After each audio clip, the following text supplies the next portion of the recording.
Hi friends, చాలామంది radish తినడానికి ఇష్టపడరు కదా. ఈ విధంగా చేసుకొని తింటే చాలా టేస్టీగా ఉంటుంది. తప్పకుండా ట్రై చేయండి. ముందుగా అయితే రాడిష్ని పీల్ చేసి చిన్న చిన్న ముక్కలుగా కట్ చేసుకొని వాటర్లో వేసుకొని కొద్దిగా సాల్ట్, ఐస్ క్యూబ్స్ కూడా వేసి పక్కన ఉంచుకోవాలి. తర్వాత స్టవ్ ఆన్ చేసుకొని కడాయి పెట్టుకొని అందులో కొద్దిగా జీలకర్ర, ధనియాలను వేయించుకోవాలి. తర్వాత ఇందులోనే నువ్వులను కూడా వేసుకొని మంచిగా ఫ్రై చేసుకొని ఒక ప్లేట్లో పక్క నుంచి చల్లారనివ్వాలి. తర్వాత అదే కడాయిలో కొద్దిగా ఆయిల్ వేసుకొని ఆయిల్ వేడైన తర్వాత తాలింపు గింజలు, ఎండుమిర్చి వేసి ఫ్రై చేసి ఈ రాడిష్ ముక్కలు కూడా వేసి కొద్దిగా సాల్ట్ కూడా వేసి మొత్తం ఒకసారి కలుపుకొని మంచి కలర్ వచ్చే వరకు ఫ్రై చేయాలి. ఇప్పుడు కొద్దిగా కరివేపాకును కూడా వేసుకోవాలి.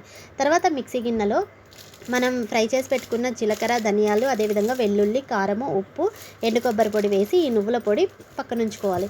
తర్వాత ఇవన్నీ ఈ రాడిష్ ముక్కలు మంచి కలర్ వచ్చిన తర్వాత ఈ నువ్వుల పొడి ఇందులో వేసేసి ఫైనల్గా కొద్దిగా కొత్తిమీర వేసి మొత్తం ఒకసారి కలిపేసుకుంటే ఎంతో టేస్టీగా ఉండే రాడిష్ ఫ్రై రెడీ అయిపోయింది. నచ్చితే ట్రై చేసి ఛానల్ సబ్స్క్రైబ్ చేసుకోండి. Okay friends, thank you, bye bye.